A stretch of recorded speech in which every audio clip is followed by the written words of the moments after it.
Welcome to Samba Samba. Enjoy the video.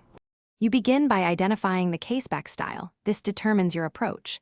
Use a holder to secure the watch, then choose the right tool, case knife for snaps, wrench for screw down. Apply steady, even pressure to avoid slipping. This prevents scratching and movement of internal parts. Once the tool engages, twist or pry slowly while keeping the stem pushed in. Make sure to work over a tray so small parts don't get lost, and pause if you feel resistance. Now, remove the old gasket carefully and inspect the sealing groove. Corrosion or debris causes leaks. Use pegwood and a lint-free cloth to clean the channel. Do this thoroughly because dirt prevents sealing. Pick a gasket matching the diameter and cross-section. Orient it the same way it came out. Lightly coat the new gasket with silicone grease so it seats smoothly and resists drying.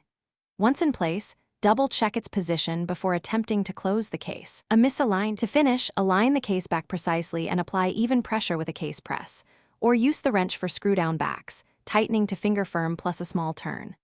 Once closed, check crown function and wind, then observe timekeeping and if needed, perform a basic water check with caution, a brief splash test only. If you see fogging, binding, or time errors, reopen and reseat the gasket, clean contact surfaces, and repeat. If problems persist, consult a professional. Pressure testing. Thanks for watching. Consider subscribing if we helped you.